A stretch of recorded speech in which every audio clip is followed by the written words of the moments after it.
નમસ્કાર મિત્રો દેશ અને દુનિયાના સુપરફાસ્ટ સમાચારમાં તમારું સ્વાગત છે। ઉત્તર પ્રદેશના ફતેહપુરમાં એક મહિલાને તેના પતિએ રીલ બનાવવાની ના પાડવા બદલ ઘરમાંથી કાઢી મૂકી। પતિ ઈચ્છતો હતો કે પત્ની રીલ બનાવીને પૈસા કમાય અને તેને આપે। પત્નીએ ના પાડતા ગુસ્સે થયેલા પતિએ તેને બહાર કાઢી મૂકી, જેથી પત્ની 3 દિવસ સુધી ઘરની બહાર ધરણા પર બેસી રહી। મામલો પોલીસ સુધી પહોંચ્યા બાદ પોલીસે દરમિયાનગીરી કરી અને આખરે પત્નીને તેના ઘરમાં પ્રવેશ મળ્યો છે। મિત્રો, અન્ય મહત્વના સમાચારની વાત કરીએ તો ભારે વરસાદ, શાળા કોલેજોમાં જાહેર રજા। સૌરાષ્ટ્ર અને દક્ષિણ ગુજરાતમાં વરસાદી માહોલ યથાવત છે। હવામાન વિભાગે વલસાડ, નવસારી અને સુરત જિલ્લામાં અતિ ભારે વરસાદને લઈને રેડ એલર્ટ જારી કર્યું છે। વલસાડમાં ધોધમાર વરસાદથી અનેક વિસ્તારો પાણીમાં ભરાયા છે।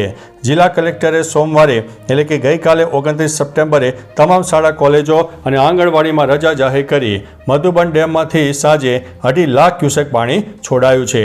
મિત્રો, અન્ય મહત્વના સમાચારની વાત કરીએ તો મોટો ઝટકો, પેટ્રોલનો ભાવ 105 ને પાર। કોલકાતામાં પેટ્રોલનો ભાવ દેશના તમામ મહાનગરોમાં સૌથી વધુ 105 રૂપિયા 41 પૈસા પ્રતિ લીટર સુધી પહોંચી ગયો। અમદાવાદમાં 94 રૂપિયા 49 પૈસા, મુંબઈમાં 103 રૂપિયા 50 પૈસા, દિલ્હીમાં 94 રૂપિયા 77 પૈસા પ્રતિ લીટર જોવા મળ્યું છે। રાજ્યોના અલગ અલગ કરને કારણે શહેર પ્રમાણે ભાવમાં મોટો તફાવત છે। 2022 પછી ભલે રાષ્ટ્રીય સ્તરે ભાવ સ્થિર હોય, છતાં સ્થાનિક વેટ અને કરના કારણે ગ્રાહકોને ભારે સહન કરવું પડી રહ્યું છે। જીએસટી તો ઘટ્યો પણ પેટ્રોલની કિંમત ન ઘટી। મિત્રો, અન્ય મહત્વના સમાચારની વાત કરીએ તો છેલ્લા 24 કલાકમાં 232 તાલુકામાં વરસાદ નોંધાયો। રાજ્યમાં છેલ્લા 24 કલાકમાં કુલ 232 તાલુકામાં વરસાદ પડ્યો, જેમાં ગીર સોમનાથના સુપરપાડામાં 8.3 ઇંચ સૌથી વધુ વરસાદ નોંધાયો છે।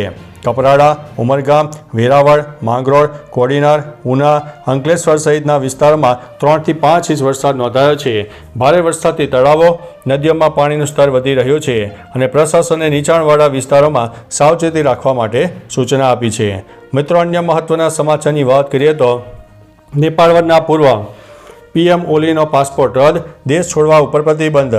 નેપાળમાં જૈનજી આંદોલન દરમિયાન યુવા પ્રદર્શનકારીઓ પર થયેલા ગોળીબારના સંદર્ભમાં ન્યાયિક આયોગે પૂર્વ વડાપ્રધાન કેપી શર્મા ઓલીનો પાસપોર્ટ રદ કર્યો છે। ઓલી સહિત 5 મુખ્ય વ્યક્તિઓને અનુમતિ વિના કાઠમંડુ છોડવાની મનાઈ ફરમાવવામાં આવી છે। આયોગે જણાવ્યું છે કે તપાસ પૂરી ન થાય ત્યાં સુધી આ પ્રતિબંધ રહેશે। રાજીનામું આપ્યા બાદ ઓલીએ પ્રથમવાર જાહેર મંચ ઉપર હાજરી આપી હતી। મિત્રો, અન્ય મહત્વના સમાચારની વાત કરીએ તો ચર્ચ ઉપર હુમલો, ગોળીબાર અને આગ ચાંપી જોવા મળી, હુમલાખોરને ઠાર કરવામાં આવ્યા છે। અમેરિકાના મિશિગનમાં આવેલા ચર્ચમાં ગોળીબાર અને આગજનીના બનાવો બન્યા। પોલીસે તાત્કાલિક કાર્યવાહી કરીને હુમલાખોરને ઠાર કર્યો। પોલીસે કહ્યું છે કે હુમલામાં એક વ્યક્તિનું મોત અને 9 લોકોને ઈજા થઈ છે। આ હુમલો ચર્ચના લાંબા સમયના પ્રેસિડેન્ટના મૃત્યુના 1 દિવસ પછી થયો છે। પોલીસે જણાવ્યું છે કે અન્ય નાગરિકોને હાલ કોઈ ખતરો નથી। મિત્રો, અન્ય મહત્વના સમાચારની વાત કરીએ તો આસામમાં 6 આદિવાસી સમુદાય પર રસ્તા ઉપર જોવા મળ્યા છે। આસામમાં મટક સહિત 6 આદિવાસી સમુદાયો અનુસૂચિત જનજાતિ એટલે કે એસટીના દરજ્જા માટે અને સંપૂર્ણ સ્વાયત્તતાની માંગ સાથે રસ્તા પર ઉતર્યા છે। છેલ્લા 10 દિવસમાં મટક સમુદાયે 30 થી 40 હજારની ભીડ સાથે 2 વિશાળ રેલીઓ યોજી હતી, જેની કમાન યુવાનો સંભાળી રહ્યા છે। આ 6 સમુદાયો રાજ્યની વસ્તીનો 12% હિસ્સો ધરાવે છે। યુનિયનના પ્રમુખે જણાવ્યું છે કે જ્યાં સુધી નિરાકરણ નહીં આવે ત્યાં સુધી આંદોલન ચાલુ રહેશે। મિત્રો, અન્ય મહત્વના સમાચારની વાત કરીએ તો રેડ એલર્ટ, હજુ પણ વરસાદ ભૂકા બોલાવશે। હવામાન વિભાગની માહિતી અનુસાર આગામી 2 દિવસ હજુ પણ વરસાદની શક્યતા છે। સૌરાષ્ટ્રમાં અમરેલી, દીવ, ગીર સોમનાથ માટે રેડ એલર્ટ આપવામાં આવ્યું છે। આ ઉપરાંત 7 જિલ્લામાં ઓરેન્જ અને 11 જિલ્લામાં યલો એલર્ટ સાથે મધ્યમથી ભારે વરસાદની શક્યતા છે। માછીમારોને દરિયો ન ખેડવા માટે સૂચના આપવામાં આવી છે, જ્યારે નવરાત્રિના માહોલ વચ્ચે ખેલૈયાઓને ગરબા રમવામાં વિક્ષેપ પડી શકે છે। મિત્રો, અન્ય મહત્વના સમાચારની વાત કરીએ તો અભિનેતા વિજયના ઘરને બોમ્બથી ઉડાવી દેવાની ધમકી મળી છે। તામિલ અભિનેતા વિજયના ચેન્નઈ સ્થિત નિવાસસ્થાને બોમ્બથી ઉડાવી દેવાની ધમકી મળતા પોલીસ દોડતી થઈ ગઈ છે અને સુરક્ષા વધારી દીધી છે। બીજી તરફ વિજયની કરોડ રેલીમાં થયેલી ધક્કામુક્કીમાં મૃત્યુ આંક 40 સુધી પહોંચી ગયો છે, જેમાં 10 બાળકોનો સમાવેશ થાય છે। વિજયની પાર્ટી ટીવીકે અને આને ડીએમકેનું કાવતરું ગણાવીને સીબીઆઈ તથા એસઆઈટીની તપાસની માંગ સાથે મદ્રાસ હાઈકોર્ટમાં અરજી કરી છે। મિત્રો, અન્ય મહત્વના સમાચારની વાત કરીએ તો વલસાડમાં 85 માર્ગો બંધ, બ્રિજ પાણીમાં ગરકાવ થયો છે. વલસાડ જિલ્લામાં સતત ભારે વરસાદના કારણે હાલ કપરી પરિસ્થિતિ જોવા મળી છે. જિલ્લાના 85 માર્ગો બંધ રહ્યા છે, જ્યારે વલસાડમાં આવેલા લો લેવલ બ્રિજમાં પાણીમાં ગરકાવ થતાં લોકોની અવરજવર પર અટકાવ બદલાવવામાં આવ્યો છે. રોહિયા જંગલ ગામનો બ્રિજ બીજા દિવસે પણ પાણીમાં ડૂબેલો જોવા મળ્યો છે. ભારે વરસાદ અને ઓવરટોપિંગના કારણે સ્થાનિકો અને પ્રવાસીઓ બ્રિજના પાર કરવાની સલાહની રાહ જોઈ રહ્યા છે. મિત્રો, અન્ય મહત્વના સમાચારની વાત કરીએ તો ક્રિકેટ હોય કે યુદ્ધનું મેદાન, ભારત હંમેશા જીતે તેવું સીએમ ભૂપેન્દ્રભાઈ પટેલે જણાવ્યું છે.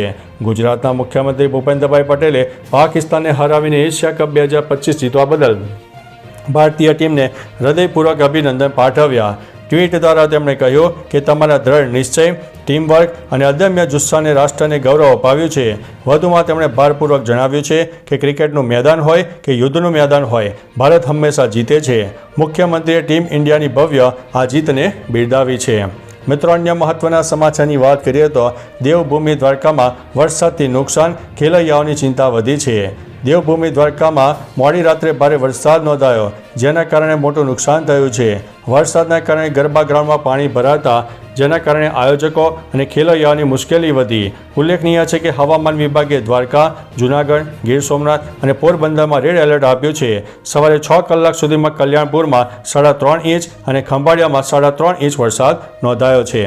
મિત્રો, અન્ય મહત્વના સમાચારની વાત કરીએ તો નકવી ટ્રોફી અને મેડલ લઈને ભાગ્યા. ભારત પાકિસ્તાન એશિયા કપ 2025 ફાઇનલમાં ભારતે જીત પછી એસીસીના પ્રમુખ મોહસિન નકવી પાસેથી ટ્રોફી સ્વીકારવાનો ઇનકાર કર્યો. બીસીસીઆઈએ સચિન દેવજીત સોકરિયાને કહ્યું કે નકવી પાકિસ્તાની નેતા હોવાથી ટીમે આ નિર્ણય લીધો, પણ ટ્રોફી અને મેડલ વહેલી તકે પરત આવશે. બીસીસીઆઈ નવેમ્બરમાં આઈસીસી કોન્ફરન્સમાં નકવી સામે કડક વિરોધ દાખલ કરશે. ટીમ ઇન્ડિયા લાંબા સમય બાદ ટ્રોફી લેવા ન આવતા નકવી ટ્રોફી અને મેડલ્સ લઈને હોટલ જતા રહ્યા હતા. તો ચાલો મિત્રો, ફરીથી દેશ અને દુનિયાના સુપરફાસ્ટ સમાચાર લઈને મળતા રહીશું. ત્યાં સુધી અમને રજા આપશો. નમસ્તે.